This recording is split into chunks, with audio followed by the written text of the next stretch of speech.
Premièrement, d'abord pour moi, lorsque le gouverneur a une mission de venir pacifier la province du Nord Kivu, qu'il a d'abord préalablement, il avait rencontré une province déjà en insécurité, malgré que lui aussi il était parmi les généraux avant qu'il soit même gouverneur.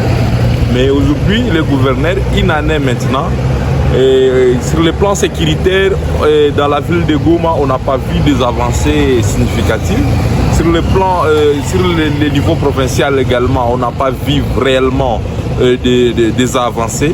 Seulement, on a vu des avancées sur le plan de développement où il y a certaines routes qui sont en train d'être construites.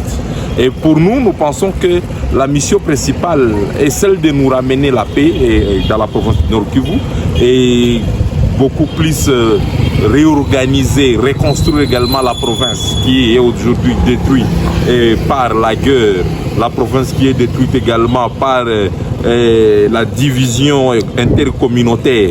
Le gouverneur, sur le plan interne, il devrait beaucoup plus songer comment pacifier tout en unifiant d'abord à l'interne, parce qu'on ne peut pas gagner l'ennemi aussi longtemps que d'abord à l'interne on est divisé avec les communautés du Nord Kivu qui semblent ne pas conjuguer ensemble pour mettre foudre l'ennemi dehors. Pour nous, nous pensons que ça devrait aussi inclure dans le bilan d'une année du gouverneur. Donc le gouverneur devrait beaucoup plus songer sur l'unité de la province. Et quand on parle de l'unité de la province, on voit les communautés unies, tout en désapprouvant certaines démarches de certaines communautés avec ce que nous avons souvent appelé Baraza et d'autres qui ont échoué également à s'unir et à unir très bien les communautés.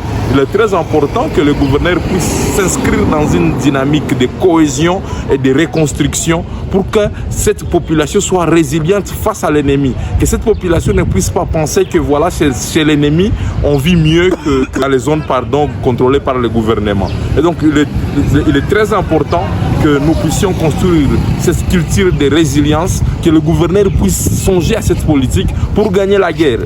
Pour nous, le bilan d'une année, nous pensons que le gouverneur n'a pas très bien réussi suite à plusieurs problèmes, surtout à ces problèmes-là de résilience. Aucune armée au monde ne peut gagner la guerre sans pour autant avoir le soutien de sa population et puis une population qui est unie. Mais dès lors qu'il y a une population qui commence à se résilier, une population qui commence à se décourager, une population qui ne soutient pas, il y a des responsabilités de notre gouvernement pour que nous ne puissions pas gagner la guerre.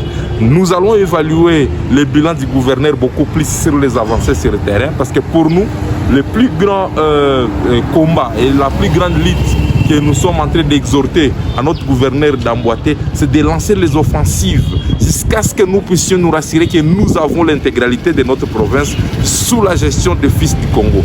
Mais aussi longtemps que les Rwandais continueront toujours à occuper une partie de notre sol, nous penserons toujours que le gouverneur n'a pas réussi. Et donc, actuellement, si on peut évaluer les bilans, on ne peut pas dire que le bilan a été uniquement négatif. Il y a des avancées sur le plan de développement, mais ce n'est pas réellement la mission qui avait amené le gouverneur en dans la province du Nord Kivu. D'abord, je salue les efforts fournis par le gouverneur parce que quand même, il y a des positifs dans son mandat. Je peux dire par exemple pour le développement de la ville de Goma. Si vous remarquez, toutes les routes sont attaquées et je donnerai aussi une recommandation aux autorités provinciales, notamment à s'adresser au gouverneur, que bien que toutes les routes dans les quartiers soient attaquées, mais que ces routes-là finissent.